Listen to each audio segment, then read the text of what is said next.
Vaping and lung injuries in relation to vitamin E acetate explained. Alright, so let's go back in time to like 2016 when 510 cartridges were sweeping the nation. Around that same time, the scumbags kind of figured out they could make some money. So around the same time that JUUL was popping off, people in states like California, Washington, and Oregon realized that there was an opportunity to make some scumbag money.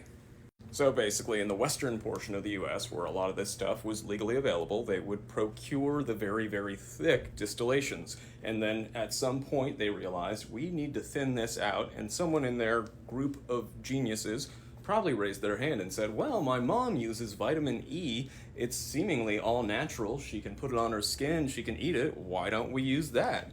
And, on the face, everyone thought, well, it's natural. We can get it at GNC. So they started using vitamin E. And the insidious part of this is I don't think they knew it was poisonous at the time, nor is it something that causes an issue immediately. It's something that would have built up in people's lungs.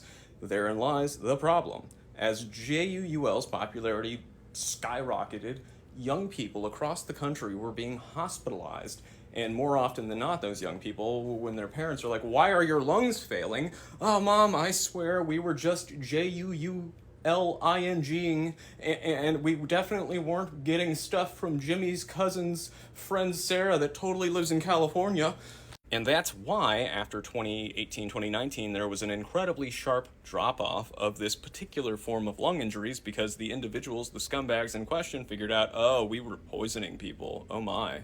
And as anyone would do in that circumstance, they would more than likely be of the opinion that we should no longer poison people. And if I recall correctly, that type of lung injury and hospitalization has drastically decreased. That is not to say that people have not been hospitalized for other reasons associated with vaping. We don't know a lot of stuff with regards to disposables and the ingredients in the liquid. There's any number of potential compounds that could be causing people issues, especially putting aside that. I mean, what about when people are using defective units, when it's burning itself, when that plastic is melting? There are a lot of ways this stuff can cause problems.